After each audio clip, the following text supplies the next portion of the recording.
Call to arms. This was a bit smaller of an event. I think it was like in the 40s of people, but it's okay. Still did a great job. So we'll look at his list real quick. Boom, boom. Roll out. So we have Beast Boss, Nabon Smash Squid, Edwapas, War Boss with Mega Armour. Yeah. Follow me, lads. Weird Boy, Beast Snagger Boys, followed by 4 Truck, a Battle Wagon. Okay, another Battle Wagon. 2 Gretchen units, 1 5-man unit with kill saws, knobs with power claws, and then 2 small units of Squig Hog Boys. So not even, again, we're not seeing a brick. Followed by 2 units of Storm Boys and 1 War Biker unit. That's what we like to see, right? The dynamic trio. So that's how I run it too. Like I said, I'm a little surprised not to see the big unit of Squig Hog Boys again. That must be like a tech thing that's happening, you guys. Knobs though, and again, here we go, Meganobz. That's what I'm talking about, guys. I can see Meganobz being a real thing.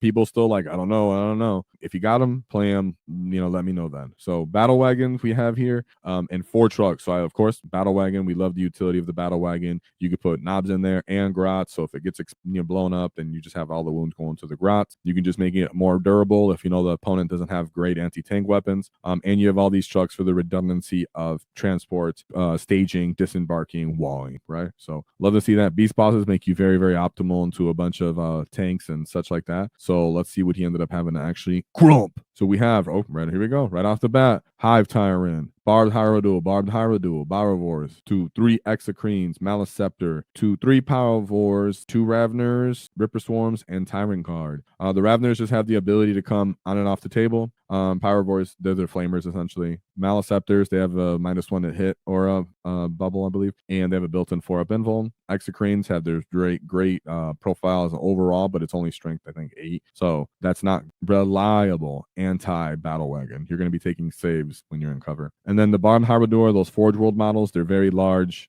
monsters that have like big cannons on them with good profiles, but not a lot of AP and shooting. And then they have high damage melee. Followed by Hive Tyrant, and this is the Invasion Fleet. So having 2 beast bosses on foot and Edwapas, you're kind of crumping through this list, to be honest. As soon as you make contact with any of the larger units, you're just reliably killing those guys. And then this is just not enough stuff to stand in between you and that, so you're just going to chew through that. The Raveners have an all right profile, but their orcs are built to kill them with their strength of 5 and -1 AP for the most part. So I can see why he just ran that guy over for them. I'm expecting kind of, yeah. So he got an 86-point win there. So that was actually a good job. Let's followed by, actually, I'll pull his list back up just because I'd actually closed it. So then we're going to go into his second matchup. We have the Death Guard. Another Death Guard. Yeah, guys, let's go. Let's see what's going on with Death Guard. So Death Guard with Icon Bear. Okay, here we go. We have the Lord of Virulence. Okay, there we go. And Mortarion and Typhus. So this was a bit more what I was expecting on the other list. This trifecta of characters, if not just the Lord of Virulence and Mortarion. So 1 5-man unit of Plague Marines, followed by the Rhino. We have Cultists, Death Shrouds.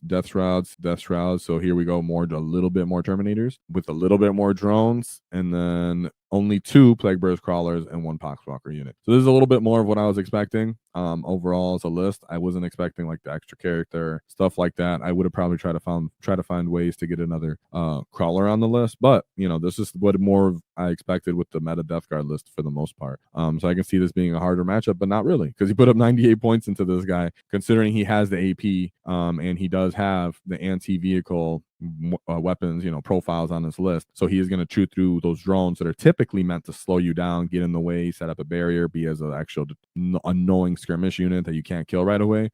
That orc list specifically had all the ability and the profiles to just tear through some of those Death Guard units. So great job right there. Now we have the Tau matchup. Kayun. Okay, so we have Commander Farsight. I don't know why I did that. Commander Farsight with the Commander in Cold Star Battlesuit. Another one Battlesuit. Here we go. Pathfinder team Battlesuits. Okay, so they have their infiltrating units. Kroot with a Crisis Suits with Battlesuits with Ion Blasters, Shield Drones. Ion Blasters, Shield Drones. Ion Blaster. Okay, so they have the same weapons.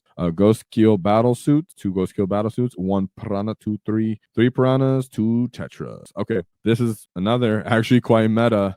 For the most part, I think, I'm not sure about the stealth. What are these? Sorry, the Pathfinder unit, but hey, you have the transport. You might as well put something in it, right? So yeah, this is what they has a lot of firepower. Let's see what else we have. A lot of stuff to stand in your way between these piranhas. Tetris giving you the rerolls. This is one of those unit matchups where I would think you really, really want to close the distance on this quickly. But considering you have so many transports, you're gonna have a lot of staging on that orc list. You're only gonna be able to be shot by so many units and line of sight. When you do stage and you can disembark, close the distance, charge, and you do have the vehicle, keywords to tear through some of their units that are going to stand in your way or be given and thrown away to you with very little resistance, so you don't even have to overcommit. So again, he put up a 98-point list, and as you can see, he did very well overall. I mean, he just scored 98, 99, 99. So essentially perfect games right along the board. I'm going to close this towel list because no one wants to see fish people. Here we have a melee time. So melee Chaos Marine list. Okay, let's see what he has. War Dog character stalker. We have the War Dog brigand. Okay, so yeah, brigands are excellent. I understand that.